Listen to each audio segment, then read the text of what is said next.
Señoras, señores, buenas noches, bienvenidos a la segunda temporada de 3356. Es un gustazo reencontrarnos con ustedes. Es verdad, buenas Denise. noches, Gabriel. ¿Cómo te va? Acá estamos de nuevo, Bien. Buenas noches a ustedes.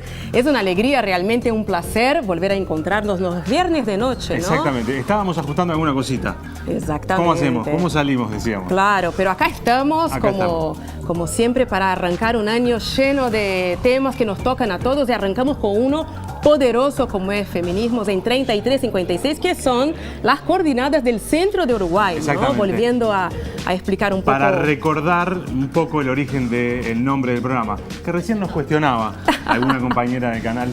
En tono de Un chiste. saludo para la gente del informativo de TNU, para Gabriela, para Fernando.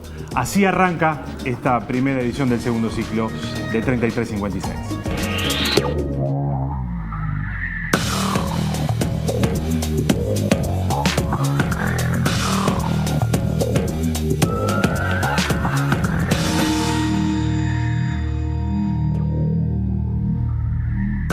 La desigualdad de género es endémica, dijo la directora de ONU Mujeres a propósito del último 8 de marzo. Y bueno, vamos a hablar no solo de eso, sino los avances también, y que dejó una marcha que subió bastante el número de personas en las calles. Solo en Uruguay fueron 400.000 personas y bueno, estamos avanzando, parecería, ¿no? Estamos avanzando, probablemente más lento de lo que deberíamos, pero estamos avanzando. Vamos a presentar el tema de esta noche con un informe que empezamos a ver.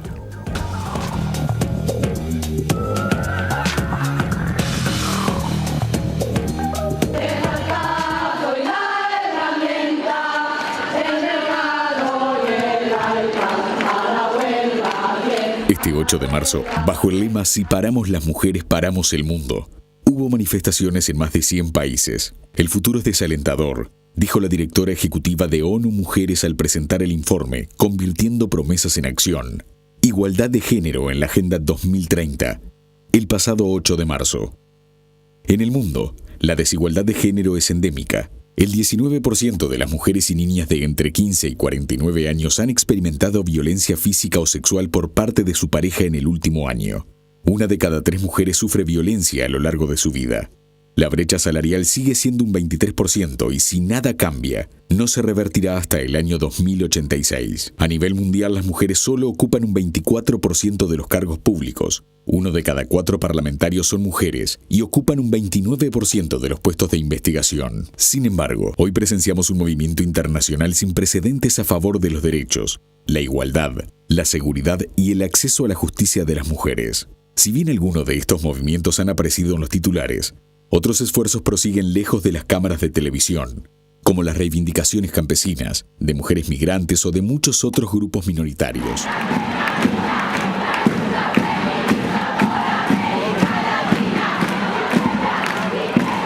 En Uruguay, la marcha se extendió por más de 10 cuadras y sus organizadores estiman que participaron al menos 400.000 personas, 100.000 más que el año pasado. Según las estimaciones del astrónomo Gonzalo Tancredi, estimó, basado en un cálculo propio, que hubo entre 25.000 y 30.000 personas. En Uruguay, el año 2017 cerró con un récord de denuncias por violencia doméstica. Hubo 39.083, una cada 14 minutos. Según cifras del Ministerio del Interior, 28 mujeres fueron asesinadas solo por el hecho de serlo. La mitad de los asesinos convivían con sus víctimas y la casi totalidad de los femicidios, el 91%, se cometieron dentro de sus casas. En el país, 7 de cada 10 mujeres han sufrido violencia basada en género en algún momento de su vida. Si bien la situación es preocupante, en el último año ha habido avances en materia legislativa.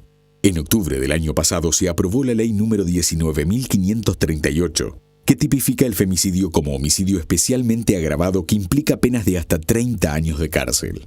También en 2017 se aprobó la ley integral número 19.580 de violencia hacia las mujeres basada en género y se aprobó una ley que extiende el sistema de cuotas para los cargos electivos.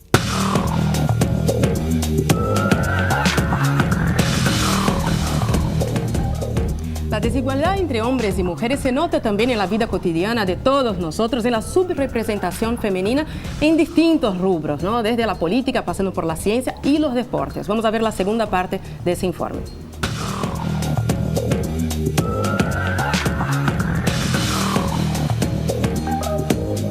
El En septiembre de 2017, por primera vez en la historia de Uruguay, una presidenta y vicepresidenta asumieron el mando del país.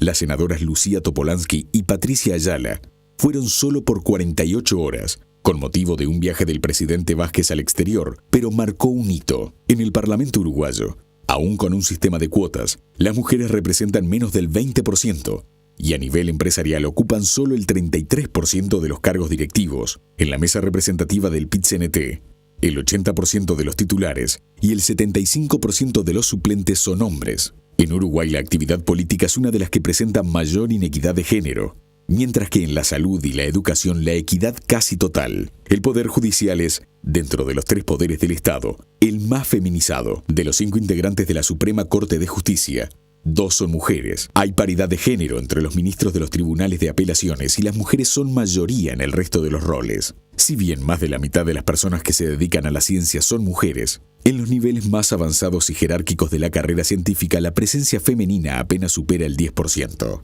En la industria de la tecnología, de la información y comunicación, el 70% de los puestos de trabajo son ocupados por hombres.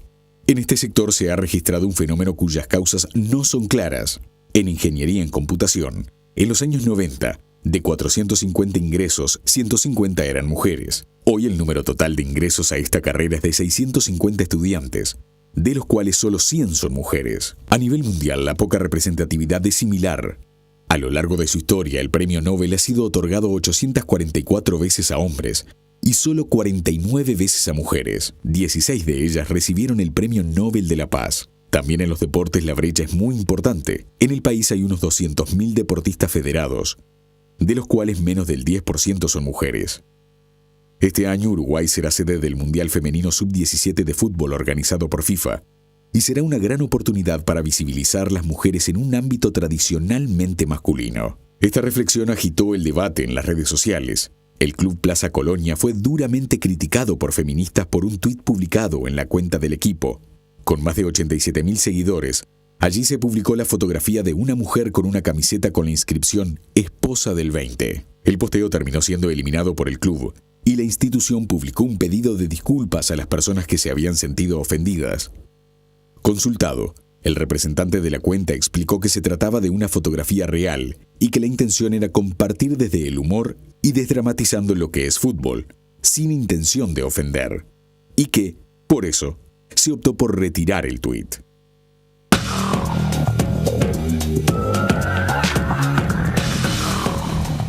Está presentado el tema, vamos a tener 3 invitadas, pero vamos a la que va a ser la próxima invitada. En el próximo bloque va a estar Andrea Tuana, que es vocera de la Intersocial Feminista y directora de la ONG El Paso. Pueden comunicarse con nosotros, @3356TNU, ese es nuestro Twitter. Allí nos mandan los mensajes, preguntas, lo que ustedes quieran. Comentarios. Exactamente, y vamos a intentar interactuar de alguna manera con ustedes en vivo. Así que ya lo saben, @3356TNU es nuestro Twitter. Pueden empezar a comunicarse. Si te parece, Denise, ya venimos. Hacemos una pausa y ya venimos.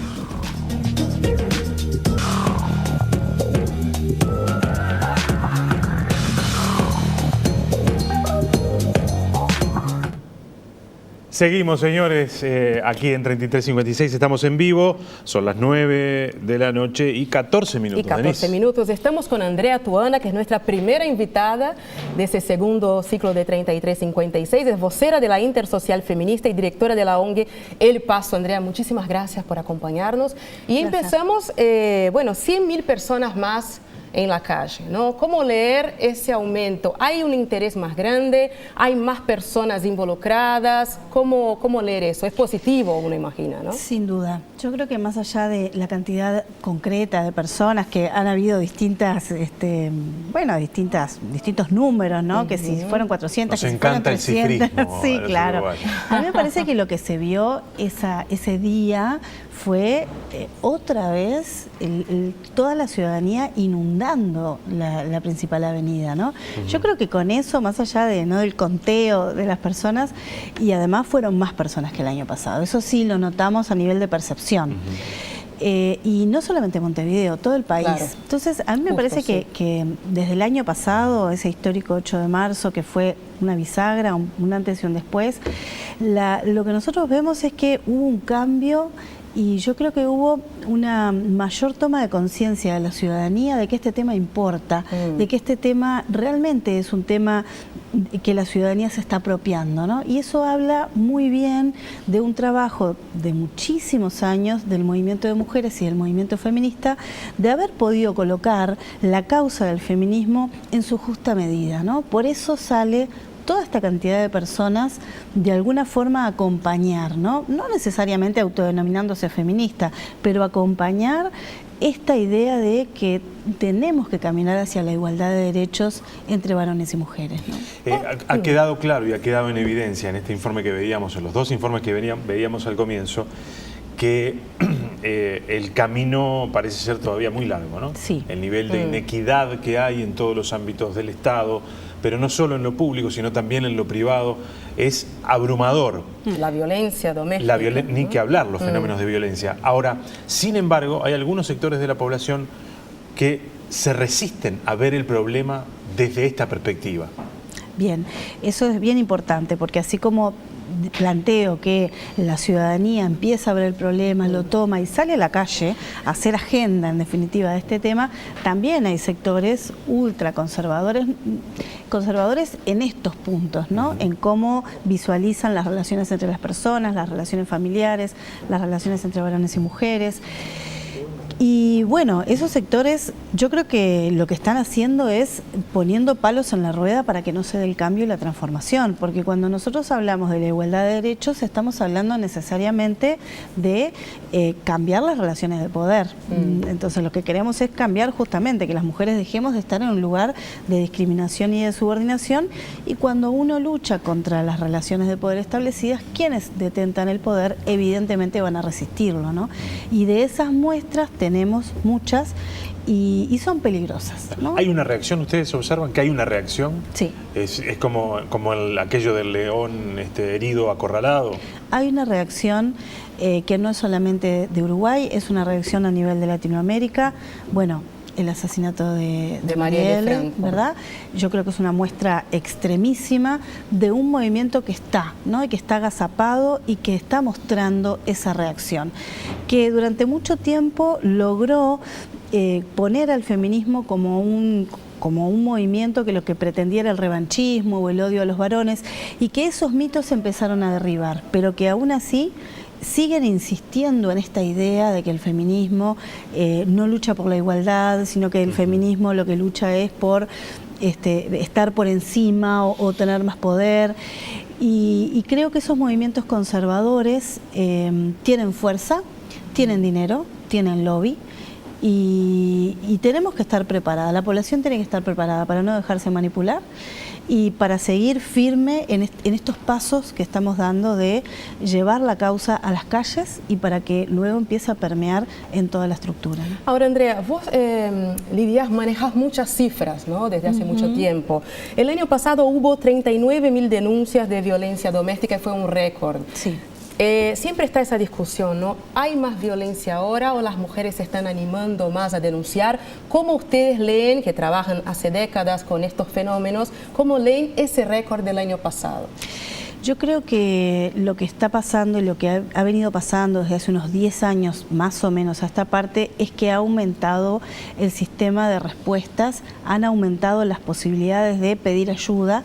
Las mujeres principalmente se han animado a salir a pedir ayuda y a contar su realidad porque encontraban respuestas. Este es un fenómeno que sucede de esta manera. Cuando no hay respuestas o cuando la respuesta es muy mala, las personas no se resguardan y no piden ayuda. Entonces, no denunciás. Exactamente. Porque sabés que tu denuncia no va a llegar a ningún lado. Y porque además de repente vivís en una población que en un lugar determinado que no hay nada. Sin embargo, hoy hay servicios, hay respuestas, hay personal capacitado, falta. Hay fallos, hay problemas, pero es innegable el avance que ha habido. Y yo quiero notar acá el tema de los femicidios también. Cuando salió la ley 17.514 de violencia doméstica en el 2002, en esa época contabilizábamos 30 y pico de femicidios en aquellos años. La misma cantidad que estamos contando ahora. Con fluctuaciones, hubieron años el año pasado fueron 31 mujeres, 31, según el Ministerio del Interior.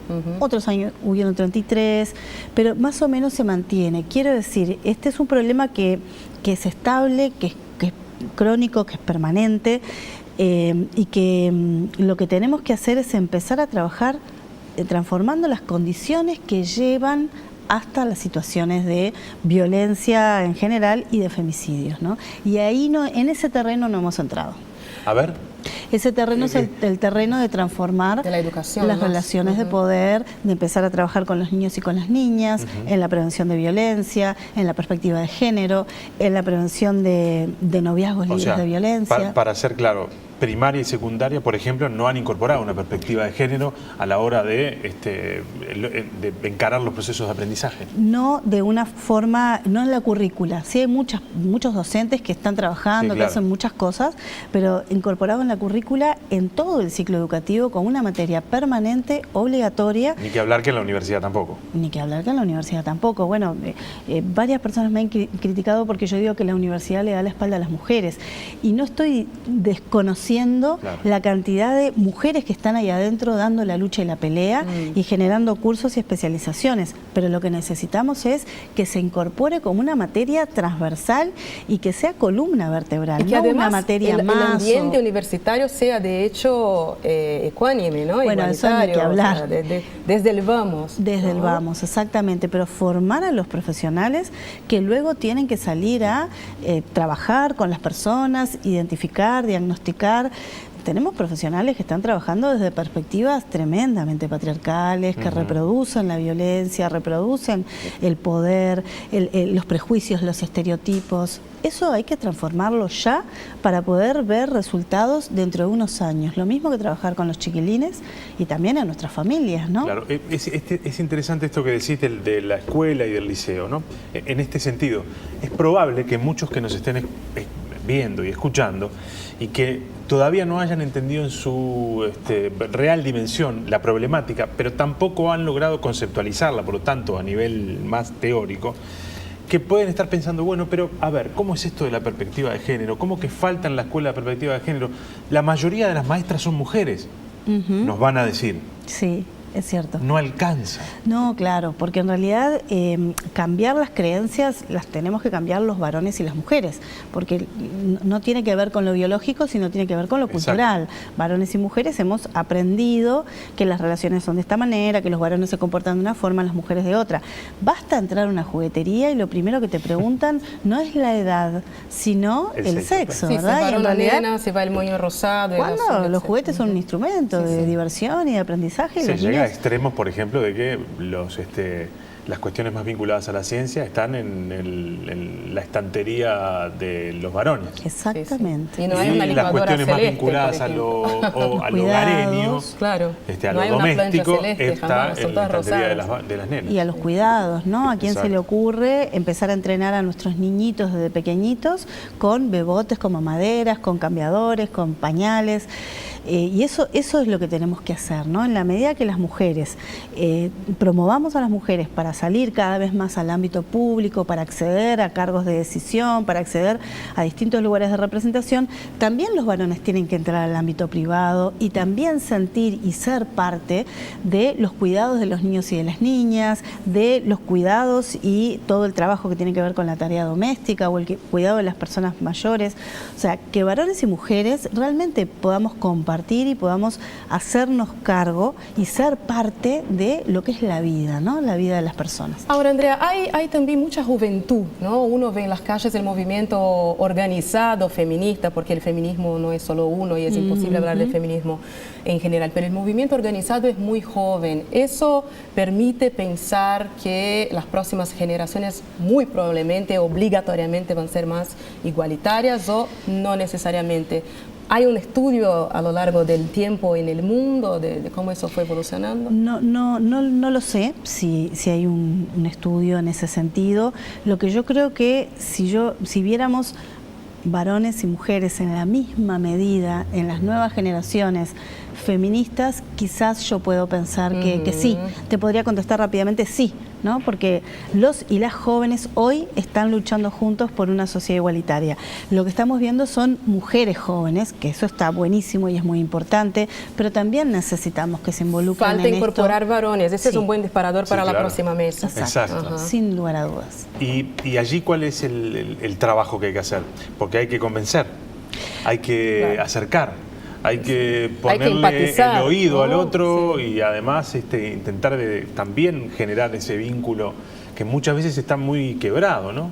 Yo creo que cuando las jóvenes empiezan a tener esta perspectiva, este posicionamiento, de alguna manera también van generando entre sus pares esta problematización, esta forma distinta de ver el mundo, también entre pares se va aprendiendo, ¿no? Entonces me parece que ahí hay un camino interesante en las generaciones jóvenes en las que yo tengo esperanza de que las mujeres jóvenes puedan ir haciendo ese camino en forma conjunta con sus pares.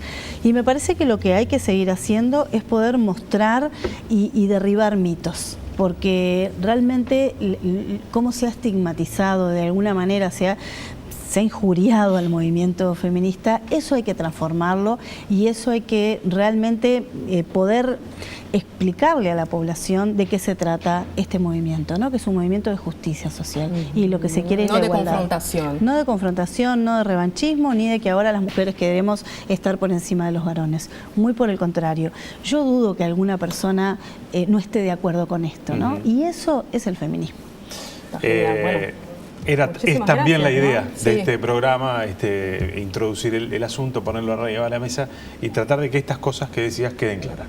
Muy bien, buenísimo. Gracias Andrea, por haber muchísimas venido. gracias. Muchas gracias a ustedes. Bueno, ya volvemos a la segunda mesa, ¿no? Sí, señor. Vamos a recibir a Denise Legrand y a Elena Fonseca en un ratito. Ya venimos.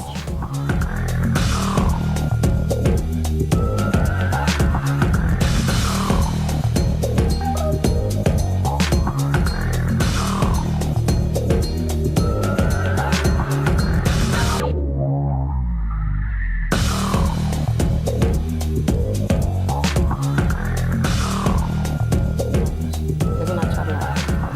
21:30 minutos, señores. @3356TNU es nuestro Twitter. Coincido totalmente con Andrea Tuana. Hay que comenzar la transformación desde la edad escolar, nos dice María Cristina de Vega. Exactamente. Aurora, que saluda el comienzo de este segundo ciclo. Y antes también María Cristina había dicho: muy buena la presentación, algunas cifras son alarmantes, la disparidad es más que preocupante.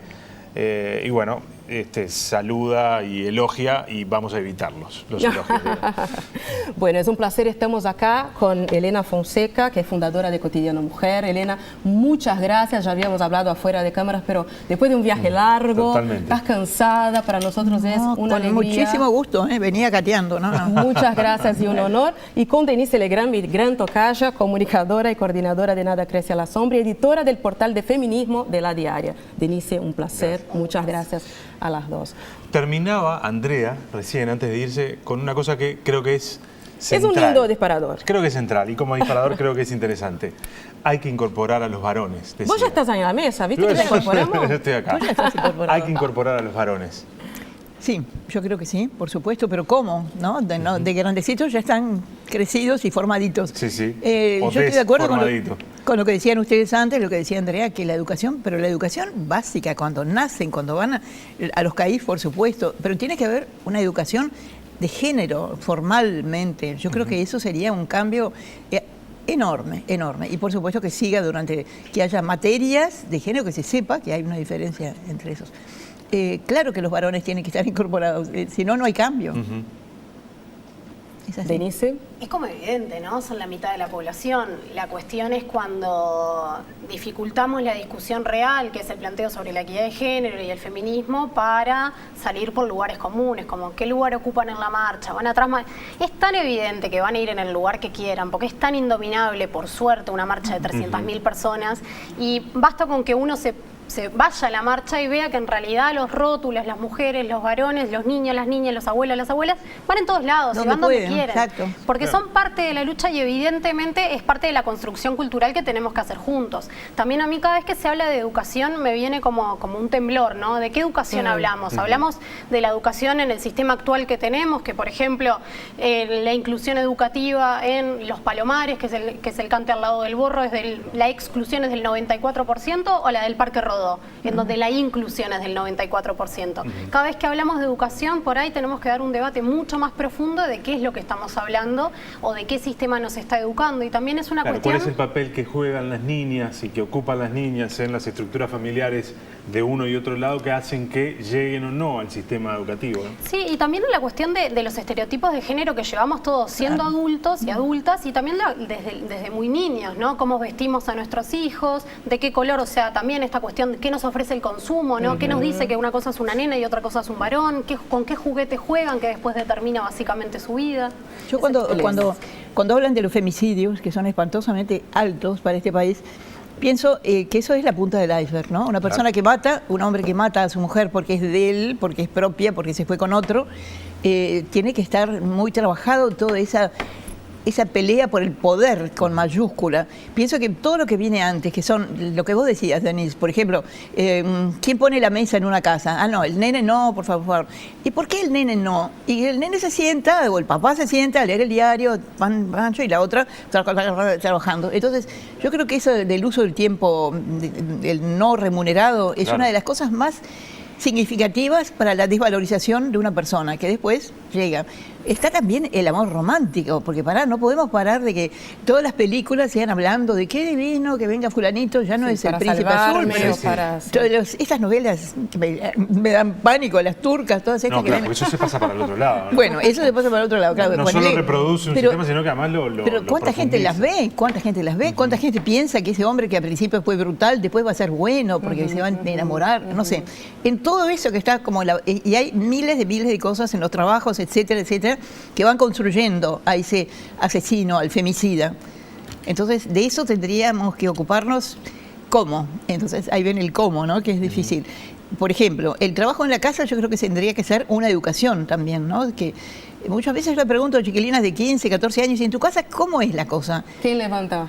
Ah, no, sí, es verdad, mamá me pide a mí, y bueno... Y mamá tiene 40 años, es una mujer... Ahora que decís esto, y yo creo que es bueno porque ilustran, ¿no? Ejemplos que alguien con quien yo tenía una discusión pública me decía, en mi casa éramos muy igualitarios. Sí. Ni yo ni mi hermana levantábamos la mesa o cocinábamos.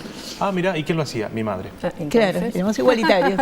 Los dos chicos... O sea, es cierto, la hermana de él tenía, digamos, se comportaban con la hermana igual que con él, pero sobre la que recaía el peso de lo doméstico era la madre. Y también creo que está bueno aprovechar ese pie que das vos en esta cuestión del feminismo, que es algo, o de la cuestión de género, que es algo tan evidente, que salta en cifras, que no hay dudas, siempre cae también en el lugar individual de no, mi historia personal, claro. Y mi historia personal no determina la realidad, no determina en absoluto. Entonces también como mucho cuidado con esos discursos, bueno, está asociado mucho a la meritocracia, ¿no? Que es como esta actualidad que estamos viendo, asociado también a la posverdad, ¿no? No importa lo que dicen las cifras, lo que importa es lo que dice la gente, y eso se crea como una verdad. En esta cuestión de tomar los casos personales como un todo, no es, porque tampoco mi caso personal es como mujer hegemónica, de hecho, no es mi caso de lo que representa a todas las mujeres. Pero entonces, siempre viste alrededor otras mujeres. Por más que a ti o a una le haya ido bien, entre comillas, el resto no. No, y basta con andar en la calle, ¿no? Uno ve ejemplos que no tienen nada que ver con tu vida, pero ves que hay violencia. No, pero además también nuestra experiencia personal está mediada por nuestra propia subjetividad, que es producto de una construcción. Capaz que nosotros creemos que eso está bien y que nos fue bien y que tuvimos determinada suerte, pero capaz que pasaban cosas en nuestra casa que nosotros no veíamos con claridad. por ser parte de esa dinámica familiar. Por eso, entonces, no podemos poner nuestra vida particular como ejemplo, ¿no? Por eso yo considero tan importante el hecho de conceptualizar. Tú lo decías en otro, Claro. en otro momento. Tenemos un ejemplo casi vivido por nosotras, las que estamos en Cotidiano, hace 34 años. La primera vez que tuvimos conciencia de un femicidio fue Flor de Lis, una muchacha que había venido de Durazno, etcétera, en 1989. Ajá. En ese momento se empezó a conceptualizar la violencia doméstica. No era la primera vez que oíamos, no era nada, ya venía de otros lados. Sí. Pero en ese momento se planteó la ley de violencia, se armó. Hoy en día creo que muy poca gente te puede decir que la mató por amor. Y eso es un concepto, eso entró. Entonces hay muchas cosas que deben entrar. Sí, decía Andrea, ¿no? que la gente se está adueñando un poco más de algunas luchas que no tienen que ver con un movimiento, con varios o con 30, sino con concepciones de igualdad. Yo quería hacerles una pregunta, ¿en qué momento histórico del feminismo estamos? Porque hay gente que habla de la tercera ola, la cuarta, yo qué sé, desde 300 a.C. quería traer acá el caso de una mujer, Hiparquía, que fue la primera feminista de la historia. Estamos en la 20ª ola del feminismo. ¿Cómo ven ustedes ese momento actual? ¿Realmente es una nueva revolución feminista? A ver, vos. También creo que estamos, antes de hablar como de la parte constructiva y de en qué momento estamos en un momento de desigualdad bastante brutal, ¿no? La cuestión, por ejemplo, de la violencia de género es una cuestión que nos atraviesa. En el mundo, la mitad de las mujeres que son asesinadas por alguien que las conoce. Esa cifra en los varones es solamente el 6%. En el caso de Uruguay, por ejemplo, los homicidios que hubo el año pasado, el 62% fueron por casos de violencia doméstica, de homicidio de mujeres. 62% fueron en casos de violencia doméstica, 9% fueron en casos de agresiones sexuales, 15% fueron en casos de alguien que las conocía y solamente el 13% significaron hurtos o rapiñas. Y cuando hablamos de la seguridad, lo que nos preocupan son los hurtos y rapiñas. A las mujeres la seguridad nos atraviesa, la inseguridad nos atraviesa de otra forma. Está dentro de tu casa. Ni hablar del tape que ya pasaron, hablando de las cuestiones de desigualdad en participación política, las 20 horas más semanales que dedicamos a las tareas del hogar y demás. Entonces, estamos en un momento como muy crítico asociado a la desigualdad. Eso hace que los movimientos feministas emerjan y reemerjan permanentemente. Creo que nada de lo que está pasando hubiera pasado si no hubiera feministas antes. Tan solo hace 80 años votamos, por decirlo, cosas como muy, muy brutas, ¿no? Y en el mundo solamente hace 70 años se legalizó en todo el mundo el voto femenino. O sea, estamos en un momento de mucha construcción, también estamos en un momento de mucha retracción. Hay sectores conservadores que ven estas cuestiones como esto es una disputa. Es una disputa que en realidad las feministas las han hecho históricamente sin la violencia. Es una guerra que se dice que es sin violencia. Pero hay algo nuevo, Denise, que yo creo que es la colectivización, el movimiento justamente, ¿no? Siempre hubo, como vos decías, mujeres que se han destacado y que han sentido la desigualdad, etcétera, etcétera. A lo largo de la historia las encontrás, pero son de a una. Claro. Hoy en día, sea la primera o la quinta ola, no importa, es un movimiento colectivo, donde te juntás y una chiquilina de 15 te está diciendo, pero yo tengo mis derechos, caramba, que no sé qué. O sea, ella sabe que tiene derechos, y los derechos no se piden ni se otorgan, los derechos se tienen, se exigen. Claro. Y ella ya sabe eso, a mí me parece bárbaro, ¿no? Todo el movimiento este joven que hay, que son geniales. ¿Y de qué forma las redes trabajan en eso? Justo trajimos a colación el tema del Plaza Colonia, que nos pareció interesante como, no para demonizar, sino todo lo opuesto, como para mostrar que está habiendo reflexión en ambientes que antes eran los llamados clubes de Toby, ¿no? ¿Cómo ven las redes en todo eso? Porque ayuda, pero también la batalla es evidente. Es ahí, evidente, ¿no? pero además, las redes, también como un escenario de construcción, ¿no? Pero en la cual también nosotros, y acá me pongo en varón, nos queda muchísimo camino también por recorrer. A veces, la mala utilización de un término, una coma mal puesta, un punto mal puesto, un concepto que uno quiere que diga una cosa pero termina diciendo otra, es motivo de una serie de cuestiones que, lejos de construir, para mí no construyen. Pero también tiene que ver con que nosotros estamos aprendiendo. Tenemos que aprender y tenemos que asumir que nos falta mucho. Yo creo que a veces nos enfrascamos en discusiones en las redes que no le cambian la vida a nadie, ¿no? Me parece que sería mucho más interesante estar discutiendo sobre qué pasa en el territorio, ¿no? ¿Cómo llega el feminismo a esas adolescentes que a los 12 años dejan el liceo para ir a cuidar a sus hermanos y rápidamente termina una situación de embarazo adolescente y pasan a cuidar a sus hijos. Me preocupa mucho más dar la discusión en esos términos desde el territorio. ¿Qué pasa con nuestros varones que ejercen violencia en territorio? Y no tanto la discusión de las redes, que creo que es una discusión que nos tiene como en el último tiempo como muy enfocados en eso y no mueve la vara. No. Porque Exacto, no evita femicidios, ¿no? Y también creo que, a ver, las redes es este nuevo espacio de terreno en disputa político, de discurso hegemónico, Pero amplifican discursos también, ¿no? Es una herramienta. Sí, hay muchas niñas que empiezan, ahora mismo en Argentina, perdón que interrumpa, hay un caso de una niña que denunció el caso de un tipo en relaciones públicas y empezó todas las mujeres a decir, conmigo, bueno, el Me Too, conmigo también, Me Too conmigo es también. eso, sí. O sea, también hay un papel ahí que a veces sí cambia realidad. Cuando me preguntás de los hombres, ¿qué hay? Porque es una pregunta que nos hacemos todos, sobre todo los varones, yo creo, ¿no? Bien intencionados. Creo que hay algo que debería empezar a hacerse, que es el club destruir el club de Toby. Claro. O sea, porque, por ejemplo, si alguien mata a alguien o la trata mal o la maltrata, los amigos, ay, pobre, él no es tan malo. Es el caso de Quentin en Francia, cuando mató a Marie Trintignant, la hija que estuvo preso, sí, él pagó. Y ahora está siendo un ídolo de vuelta como cantante. Y él dice, ¿por qué no voy a trabajar? Pero los hombres, los amigos, los cantantes, están con él o lo apoyan. Claro. Él tiene, y no, fue un asesino, es un hombre, digamos, que haga su trabajo, pero que no sea un ídolo. Claro. Sí, claro. Bueno, en ese sentido pienso que... Aquello de que el control social, y en este caso de los pares, ¿no? Sí, de los pares. Creo, y retomando con esto del club de Toby, los lugares hegemónicamente los masculinos, ¿no? El fútbol, por ejemplo, y el ejemplo de Plaza Colonia, es un ejemplo claro de a veces algunos lugares comunes que los terrenos hegemónicamente masculinos, que están solo acostumbrados a ver la mujer desde un determinado lugar, incurren. Y ahí siempre aparece la justificación del humor y siempre aparece la respuesta que las feministas no tenemos humor. No es que no tenemos humor, de verdad que creemos que pueden mejorar. Eso es un castigo, es verdad, exacto, te acusan, pero ¿qué? ¿No te vas a reír de eso, por favor? Es en broma. Pero creo que al contrario, me parece que pueden ser aportes que cualitativamente mejoren el humor.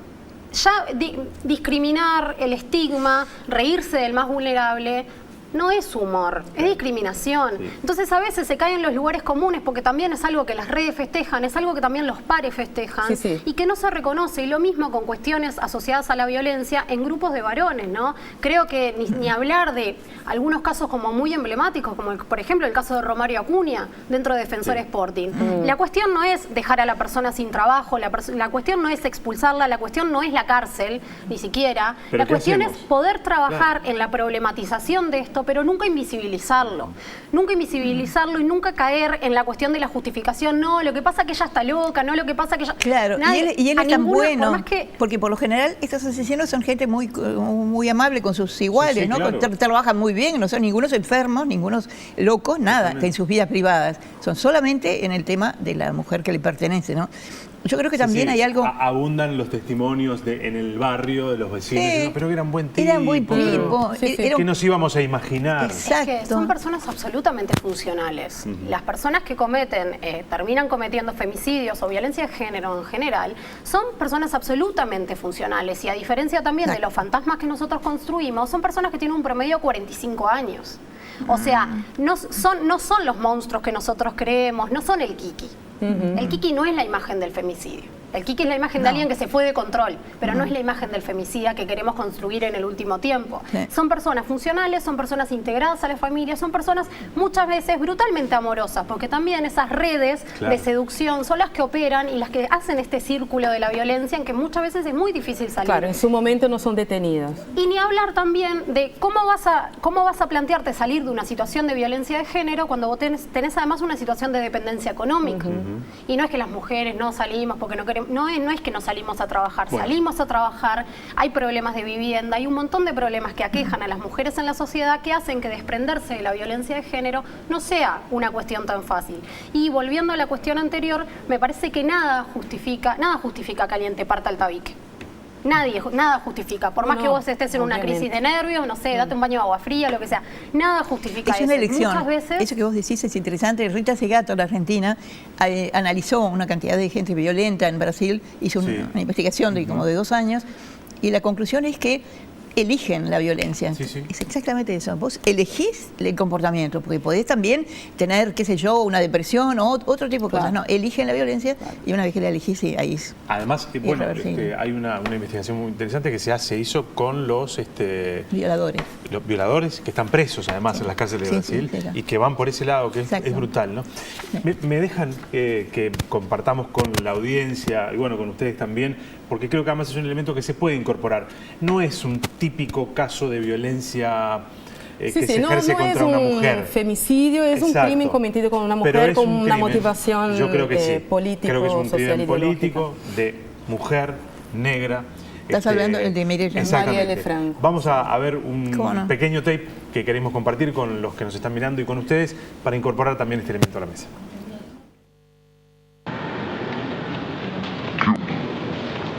Morar, viver na favela, reivindicar de fato.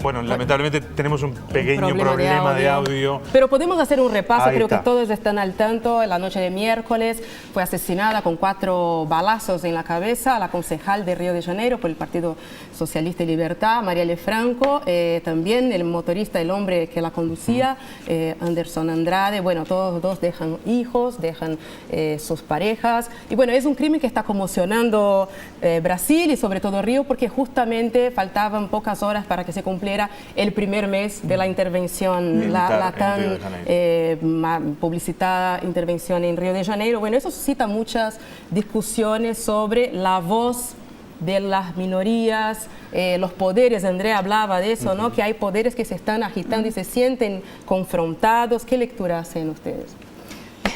Es muy fácil ir, ¿no?, al poder. Bueno, en Brasil, no sé, Temer, la verdad que está llegando a extremos muy increíbles, ¿no? Vos sabrás más, pero no lo puedo analizar así exactamente, porque no sé, pero es un ejercicio para asustar a la gente que trabaja en derechos humanos. Ya pasó con... Es una especie de disciplinamiento público, ¿no? Claro, eso, sí, porque ahora habrá que tener mucho cuidado, supongo que ellos pensarán eso, y sí, la verdad que sí, porque si matan a una persona que defiende los derechos humanos, y bueno, las armas, el poder, es eso, ¿no? Es una cadena. Sí, ella justo estaba por integrar la comisión de vigilancia de la ¿Te das intervención. cuenta? Eso, Y justamente. venía además denunciando, ¿no?, una serie de abusos y la pérdida de derechos sistemática. Sí, y es una estrella política ascendiente, ¿no? La iban a lanzar como vicegobernadora, candidata a vicegobernadora. Creo que lo primero que hay que decir es que Marielle era una compañera, ¿no? Creo que hay muchas personas que estamos como bastante conmovidos por eso, ¿no? Marielle era una de nosotros en la cuestión regional, ¿no? Era una feminista, afrodescendiente, de la favela, lesbiana, era todo lo que no debería ser una líder política, ¿no? Y también, particularmente, era una mujer que estaba investigando fuertemente la intervención militar y el fortalecimiento de la fuerza policial. Y ahí me parece que vale la pena hacer una alerta, ¿no? Porque acá también es un tema que ha salido sobre el tapete. Cada vez que alguien proponga la militarización, hay que tener mucho cuidado. Porque la militarización no trae seguridad, la militarización trae muertes. Y también lo decía Marielle 2 días antes de que la mataran. ¿Cuántas personas más tienen que morir en esta guerra? Y le tocó a ella. Claro, y ahí eso es algo que nos tiene que hacer reflexionar, y también nos tiene que hacer reflexionar que las balas que mataron a Marielle fueron las balas de la policía.